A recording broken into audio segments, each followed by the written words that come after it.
The 2011 State of the South report looked at the college completion rates of 13 southern states in comparison with the 36 member and partners of the Organization for Economic Cooperation and Development. The report coincides with national awareness of the importance of higher education in today's global economy.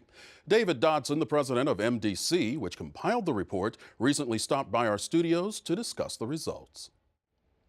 Mr. David Dodson, welcome back to North Carolina Now. Thank you very much. Now, you're the president of MDC. Yes. Tell our viewers a little bit about the history of MDC and its mission. We are a private nonprofit organization, 43 years old.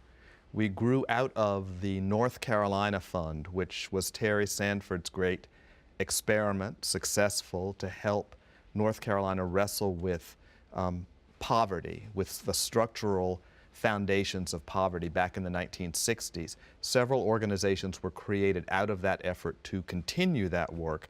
One was MDC, to focus on issues of labor force preparedness, work readiness, education, and the economy. Economic opportunity, if you will. And so today, we do a number of things. We do research to hold a mirror up to North Carolina and the South to say, how are we doing? What do we need to pay attention to? And we try to devise solutions to the problems that we identify. We just don't identify problems. We try to work with funders and community organizations to test solutions that can help people complete their education, connect to living wage work, stabilize their finances. So we are, one of our board chair used to say, we're a think tank with muddy boots. We try to think and we try to get things done on the ground as well. Now, you've just released your State of the South 2011 report, which was coming out of the State of the South 2010 report. The final chapter. Now, tell us what was involved in doing this report and which states were represented in the South? Well, what's involved, essentially we do this report periodically and have since 1996. We try to look at census data, demographic data, and because we have just had a census and we're entering a new decade, we wanted to take this opportunity to look at information and say, what are the challenges and opportunities that we'll have to wrestle with and seize over the next 10 years at the dawn of this new decade? That was the 2010.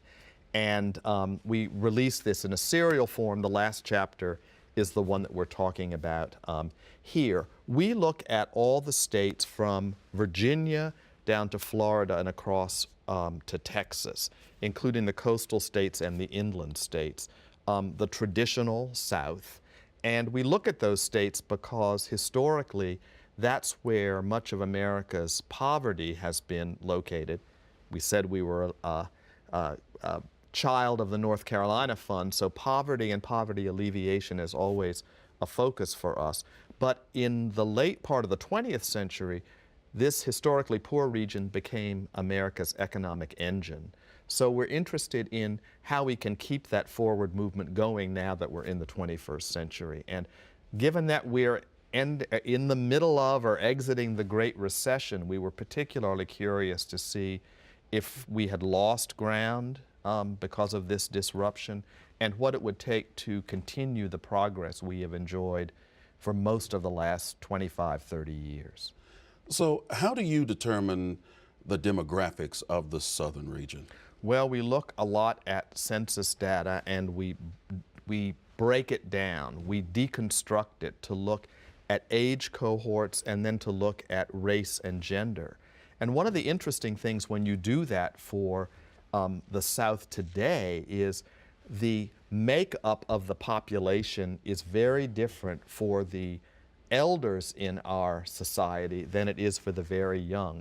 If you look at the southern population age 75 and older, it is approximately 80% white, 20% non-white. If you look at the southern population age 15 and younger, the split is 50-50 white, non-white. So what it says is the future of the South is going to look demographically very, very different from the South we have known historically. It's going to be much more pluralistic. There's going to be a different distribution of Latinos, African Americans, and Caucasians, and particularly as we think about the next generation prime workforce, it is going to be more drawn from groups who particularly haven't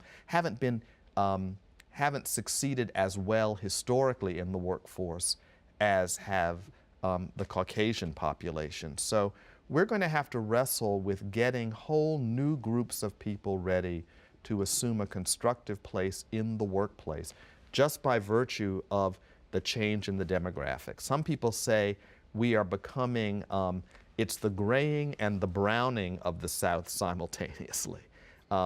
Traditional